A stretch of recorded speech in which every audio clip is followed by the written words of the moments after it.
Hi, I'm Lippy. And I'm Grumpy. Together we're Lippy and Grumpy Do Podcasting. In this episode, Lippy's Hen Do, How to Cheat at Chess, Zen Motoring, and Why Are Plain Windows Round?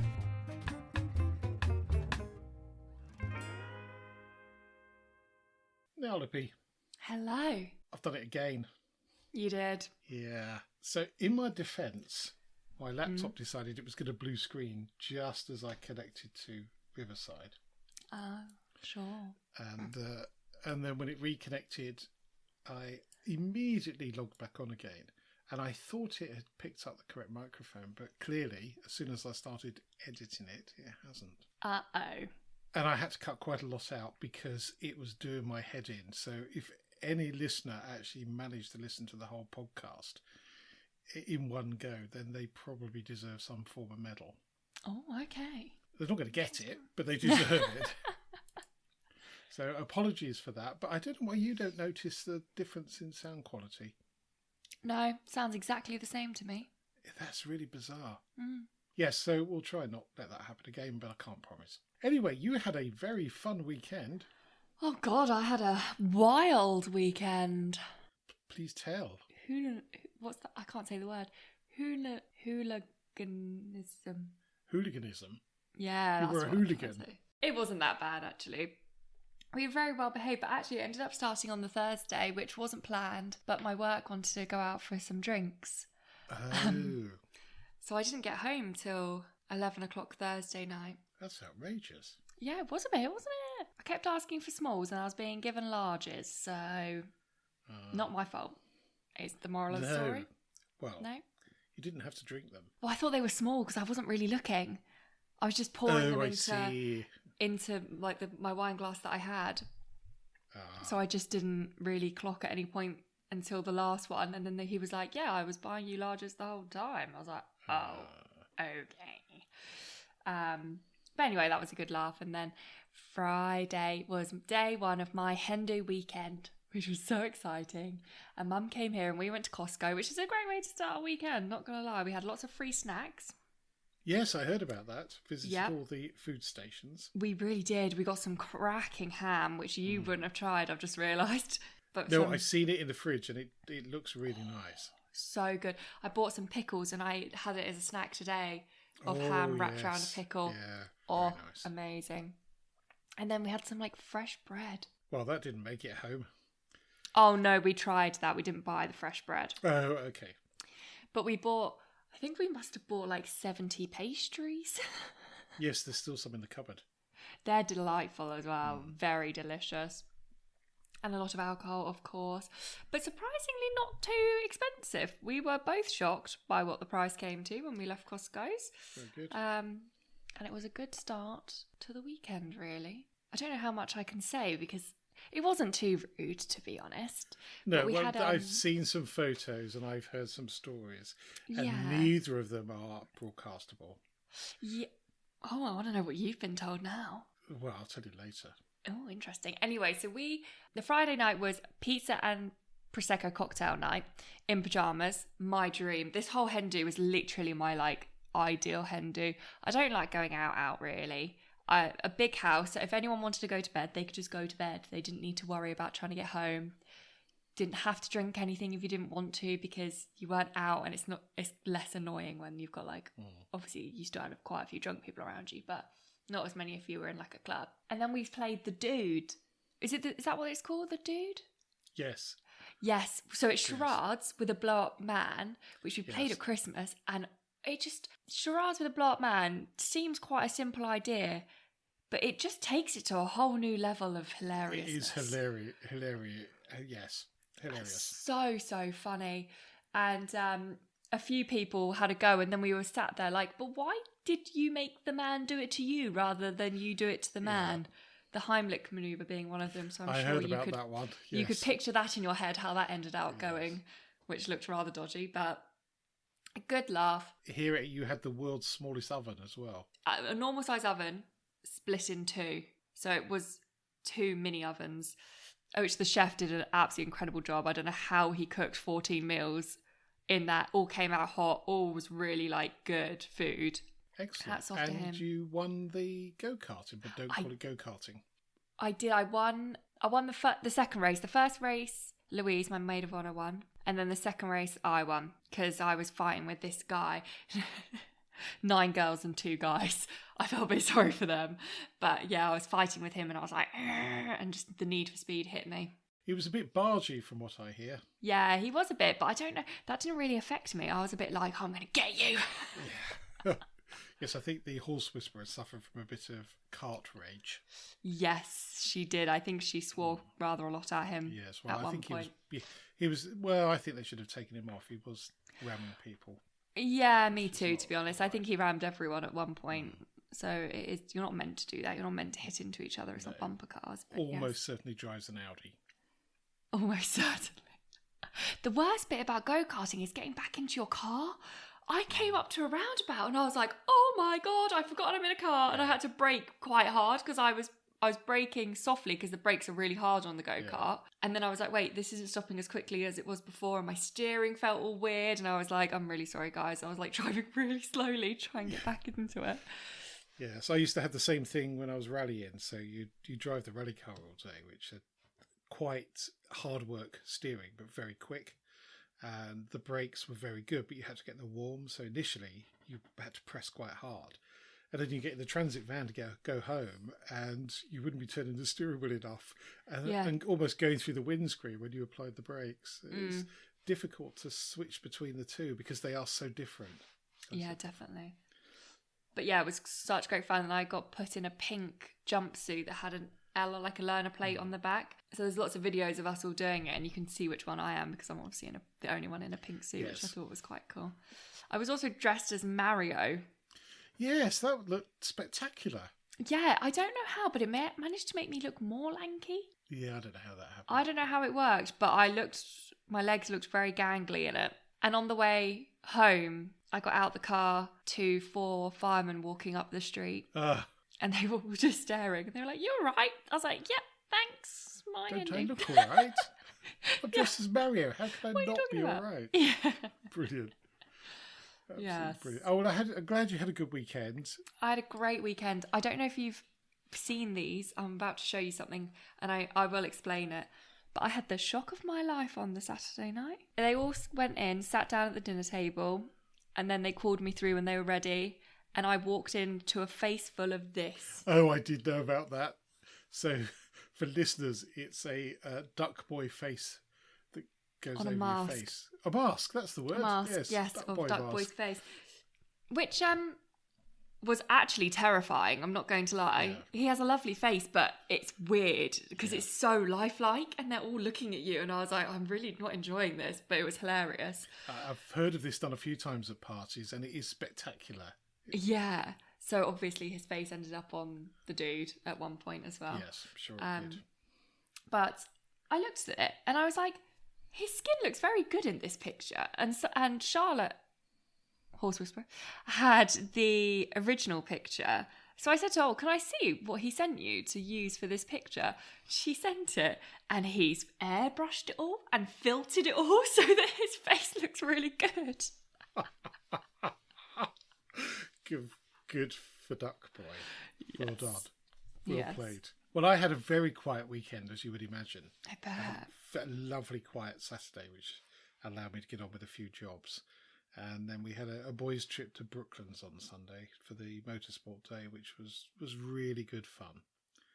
Very, very good. Apart from one of our crew was supposed to drive, got to my house and said, the power steering stopped working and there's lights on the dashboard. Oh. So he drove it home, which is only about a mile away, and I followed him and I drove. And he sent me a message on Sunday night saying, "Oh, I found the problem. The fan belt snapped." Oh.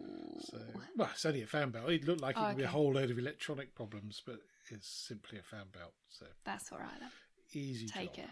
Yeah, Take it. Easy job. Yeah. Well, on Sunday as well, one of the crew that went to Brooklands was Orange Marshal too. So we had a great day out there.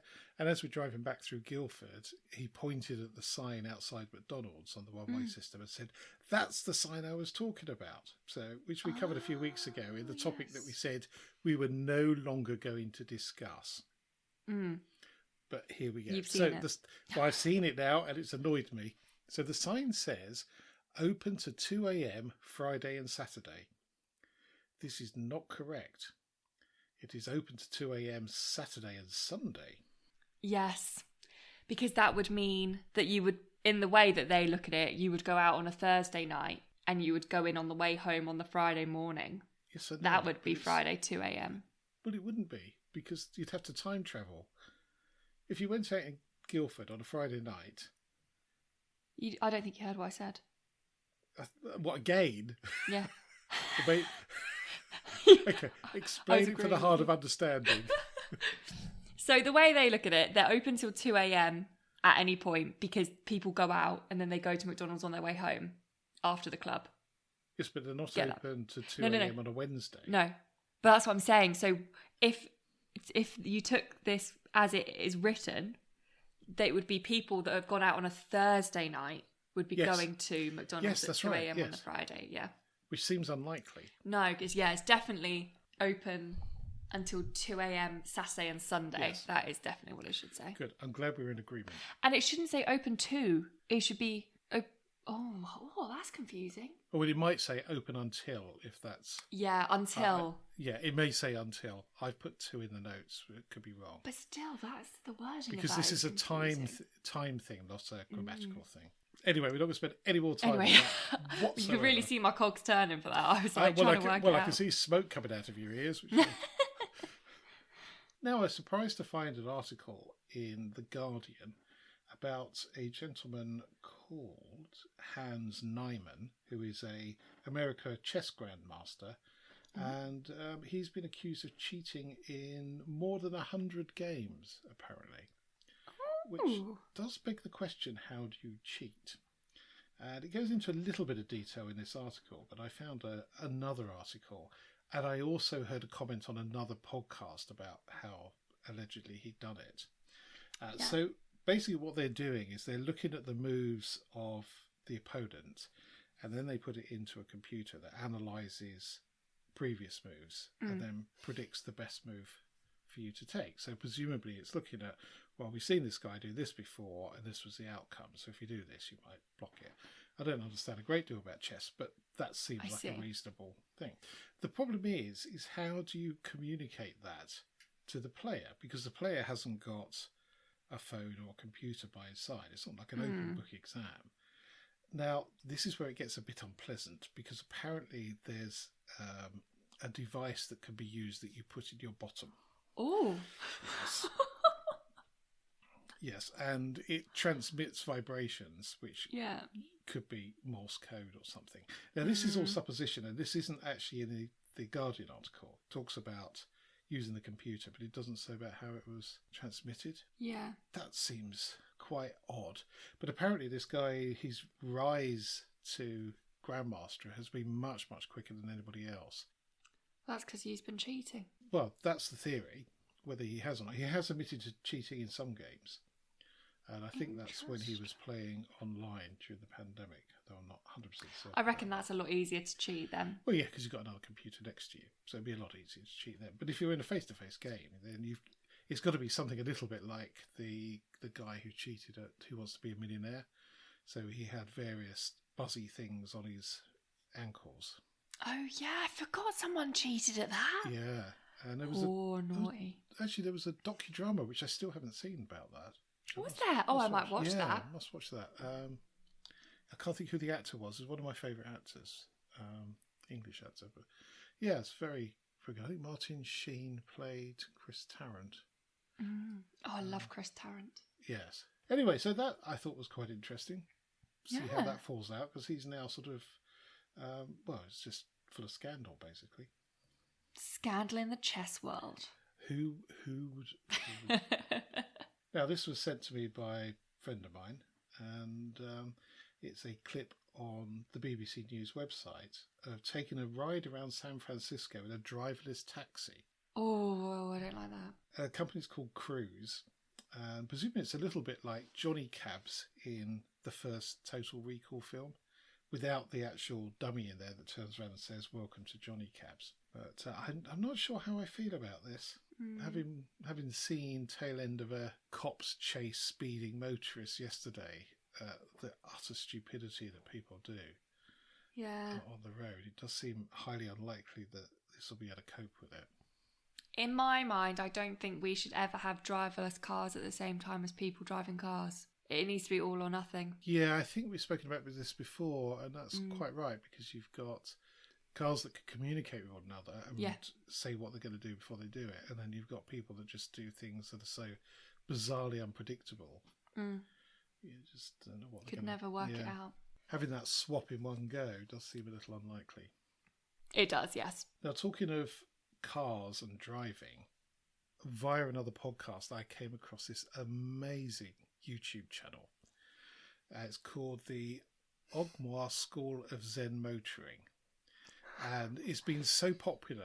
There's 5 episodes on YouTube, but he's also got a series on BBC Three as well, so you can only see it through the iPlayer.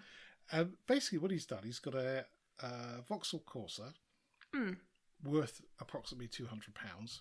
Yeah. And he's decked it out with a bit of felt on the dashboard so you don't get reflections. Set up a webcam at the front. In a later episode, he puts one on the rear window as well. And he drives around doing whatever he's doing during the day, and he's filming lots of stuff. And then he puts some voiceover over it, but it's done from a Zen perspective. So he said, if everybody just calmed down a bit, and he'll come across somebody on a bicycle, and he'll go, "Be safe on your journey." Yeah, and it is such a calming thing to watch. And I feel like that would wind me up more. I'd be like, "Stop telling me what to do." No, he's not telling you what to do. He's saying what he's doing. Oh, okay. So he said, well, I'm going to stop here, and there's a pigeon crossing the road, so I'm going to stop for the pigeon, and I'm going to give him a little beep. Oh, no, it came out as an angry beep. So it's brilliant, and it's unique. I've never seen anything like it, and it is very, very good. And I think he is some sort of Zen Buddhist type individual. Hippie. So they tend to be quite... yoga instructor. Yeah, that sort of thing.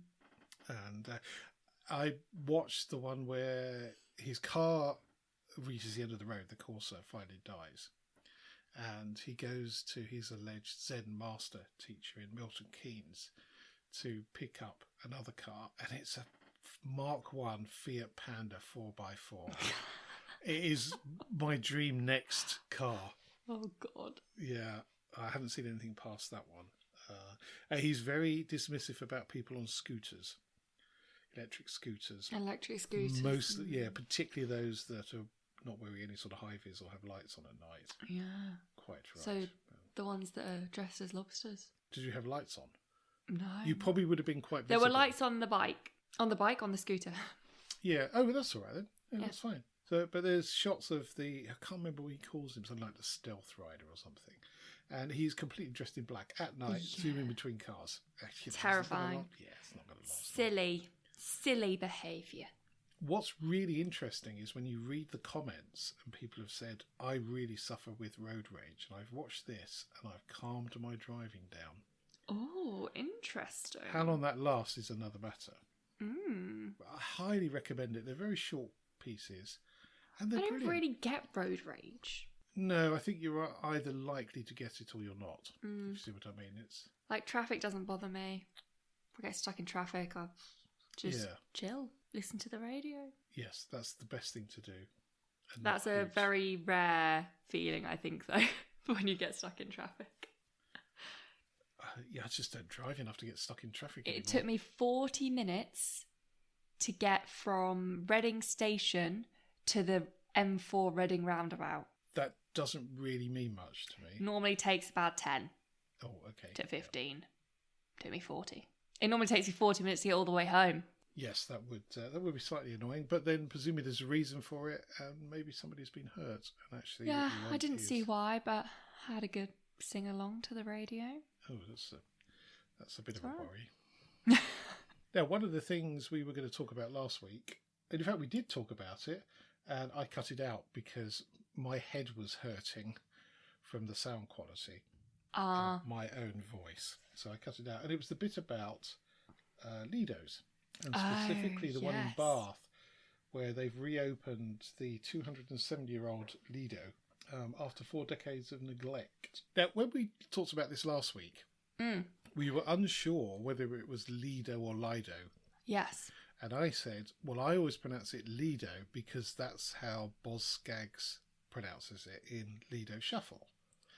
So I did a little bit of reading, and it turns out that Lido Shuffle, the song, is nothing about swimming pools at all. It's about a drifter looking for a big score, whatever that might be. So there's interesting lyrics in that song, as they always are in Scaggs. So I thought, oh, actually, maybe I've made a mistake. Maybe here. it is Lido. I Lido. did a bit more reading, and it is Lido. Oh, it is Lido. All the dictionaries say Lido. Oh, okay. And the Italians, from the words Latin-based, is also Lido. So there will be a few that pronounce it Lido, and they're wrong, categorically. Okay, so Lido. Lido is the correct Lido. pronunciation. Anyway, this particular one has been opened after 4 decades, which is a good thing. We've got one in Guildford. We talked about last week going to see Jaws being filmed there. Yes. Not being filmed. Not being shown. Yes, it wasn't filmed there, but they had various things in the water that make you feel like it was being filmed there. What a great thing they are. And I wish the one at Guildford was a bit closer, really. Why don't you make one in the back garden? We have had this discussion during lockdown. I suggested fitting a above ground pool. And you can have a piece of elastic that you tie yourself to, so you can then effectively swim and it holds you back. Yeah, basically, yeah. Or you can get the one with the jets. You can, but that is very expensive. Whereas a bit of elastic and a pole is a lot cheaper and just as effective. And probably less. I feel like the jets would hurt. Yes, could well be. And when you want to stop, you just get shot back to the back of the pool. Well, you get catapulted out with the elastic, so it's none of it's particularly good. That was vetoed on the basis it was too ugly. Oh. Actually, putting one on the ground would be very expensive and difficult. Yeah. And it would cost many, many months of the membership for the local pool. Yes. Probably not worth it. Plus, with the cost of gas at the moment, trying to heat the thing would be... Well, no, that's the whole point of Lidos. They're not heated. Oh, they are. The one in Guildford isn't. Isn't it? No. Nope. Sure it's heated by the sun, isn't it? Yes. So they put... Yeah, so that it's not cold water as such.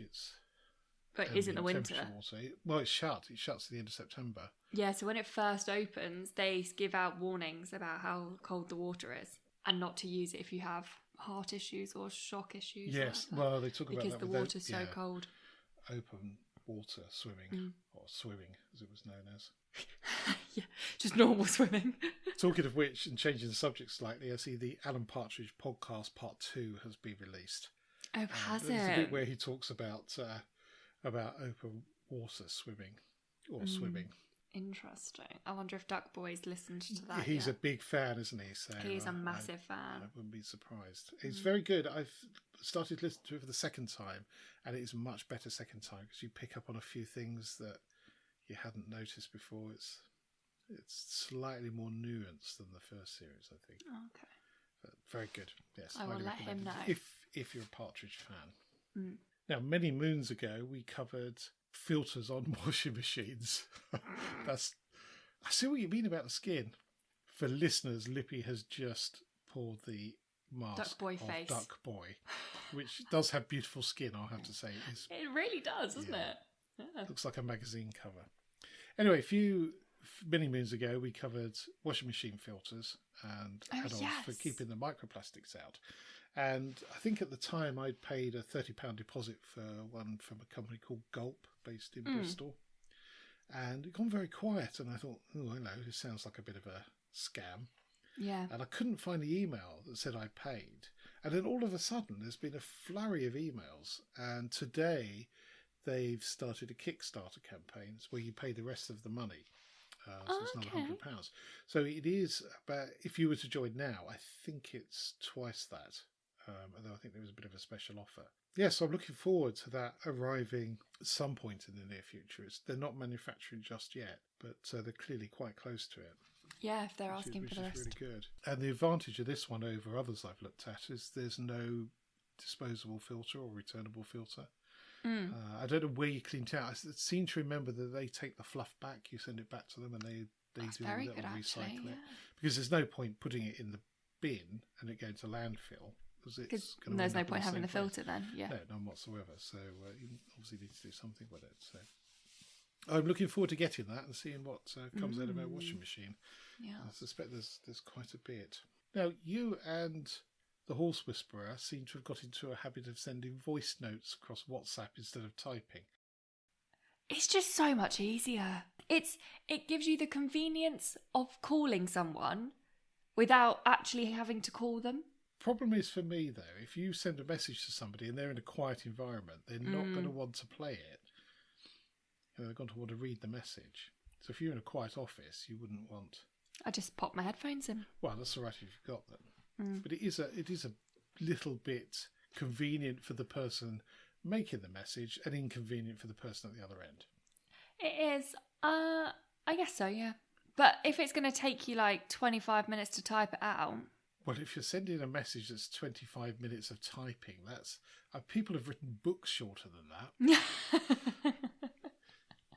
So with that in mind, I saw a tweet. My friend has sent me an 18-minute long voice note.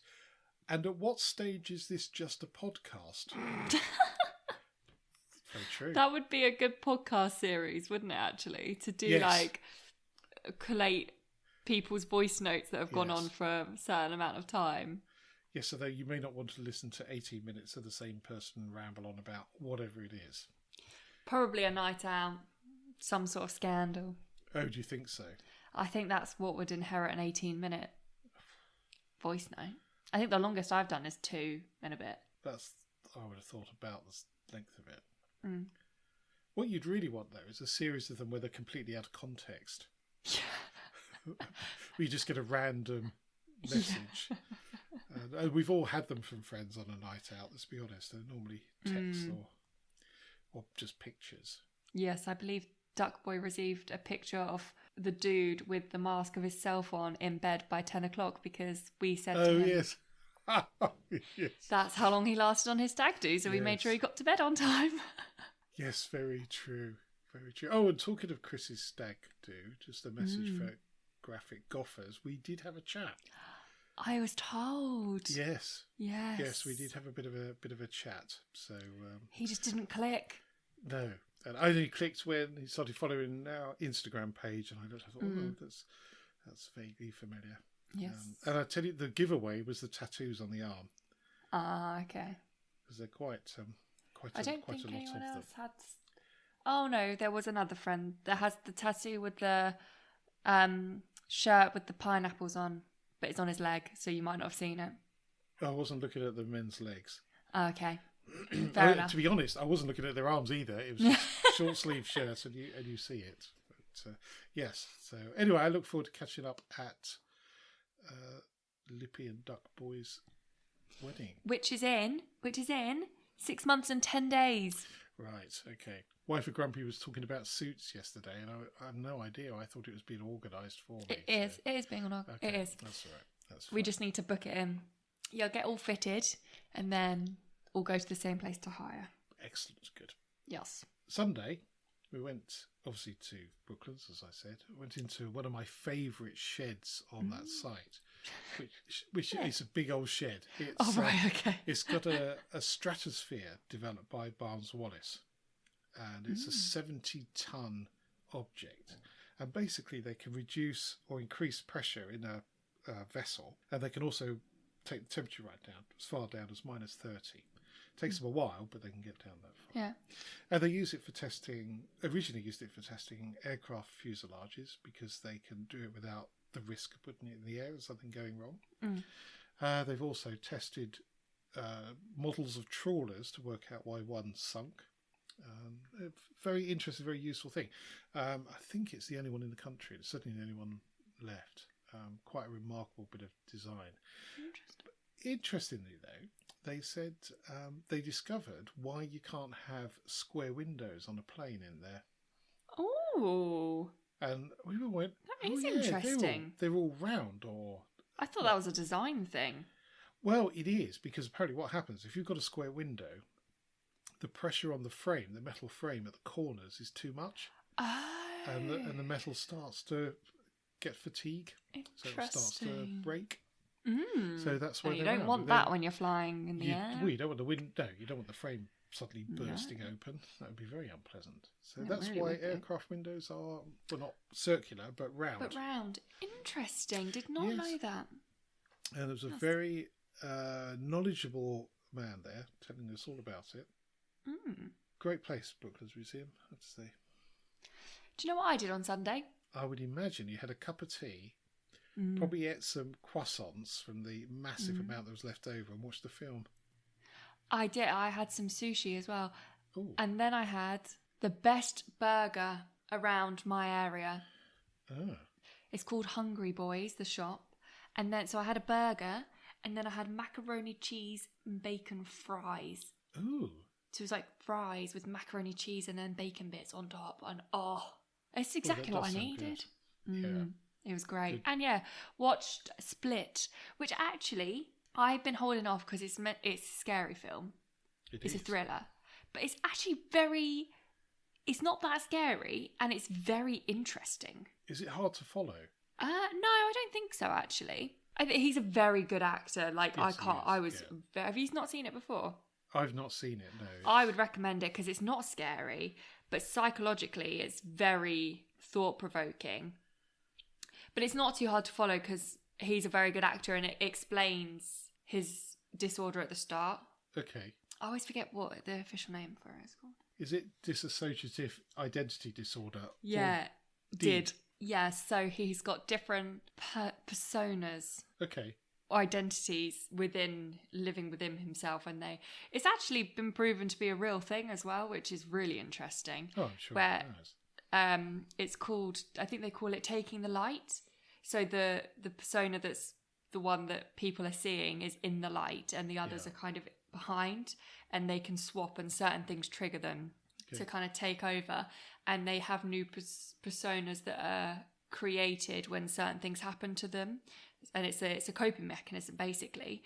The film explains that quite early on at the start, and then his acting is just absolutely incredible. Like, you can see there's a scene with a therapist, and she's talking to one of them, and you can see he's changed, but he doesn't want to admit that he's changed because he's hiding something. And literally, Duckboy and I were sat there, and we were like, how has he done that? Literally just by slightly changing his posture and his facial expressions, and you can tell he's actually a completely different person. Yes, that is mind-blowing. Impressive, yeah. Yeah. Well, it's like that. It's like in Harry Potter when they drink the potion that turns them into other people. And I was too old when I first clicked at that. I was like 16, and I went, wait a second. They're not themselves pretending to be someone else in someone else's body. It's actually a completely different actor and just their voices. I was way too old when that clicked for me. Well, that does happen. But that's the sign of, good acting and production. Yeah. DID also stands for direct injection diesel. Oh, so you don't want to get those two confused. Don't get them mixed up. Definitely not. Right, so have you got a top tip for this week? I did. Is it to write top tips down? It should be. Oh, I do. Because I'm going to do it tonight. My top tip for this week is a bit of an odd one, actually. But I've done it before. Not unusual. Yeah, I've done it before. I'm going to do it tonight. And honestly, you need to do it every now and then because it just is so calming. So my top tip is to eat dinner in the bath. Oh, no. No, it's amazing. It's lovely. It's all steamy and the food tastes good. And, it's lovely. Oh, I'm not sure about that. Try it and see. I'm not convinced by that. Well, I don't find sitting in a bath particularly comfortable, for one thing. Well, if you enjoy a bath, then it's good to Well, I prefer a shower, so shall I eat dinner in the shower? No, because then it'll get wet. Oh, yeah. It doesn't get wet when you're in the bath. Yeah. I've got ravioli, so I'm going to eat my ravioli in the bath. Previously, it's been pizza. I suppose the plus point is, particularly with something like ravioli, if you spill it down you just wash it off. Yeah. There's no clothes to stain. And also, it's nice to have a bath, but it does take quite a long time. So you're kind of shortening the whole process by eating dinner in the bath. You're saving time to go to bed earlier. Is what I'm doing it for. Oh, true. That's very true. Well, why not you have dinner in bed? Because then you get crummies and you have to sleep in the crumbs. Actually, you're probably not saving time, are you? Because all you're doing is gone to bed earlier with your dinner rather than... And then you'd probably take your bowl back downstairs, so you'll get out of bed. I have a very specific bedtime routine as well. Yes, I can imagine. So one of the things I cut out last week was my fact of the week. Okay. Fun fact. Because I'd had enough editing. So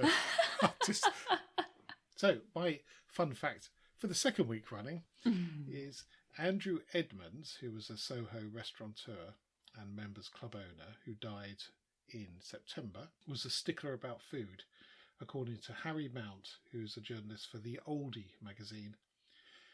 Andrew was once found in his restaurant's kitchen crying, his head buried in a bin, saying, "They don't know anything," sobbing in reference to the guests who had just eaten langoustine for lunch. "They didn't eat the brains," he said, picking out the spindly crustaceans out of the bin and sucking away at them.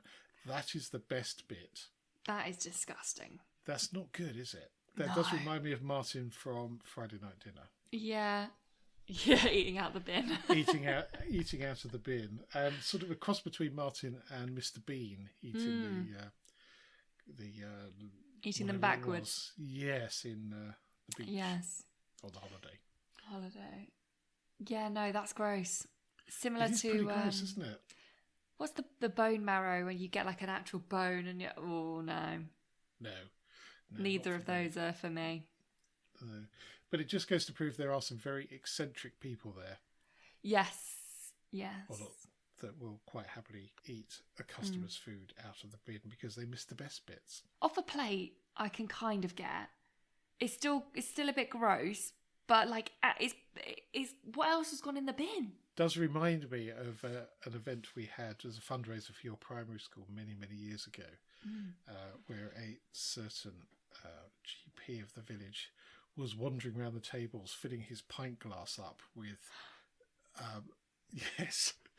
glasses with bits left still in it, and drinking it.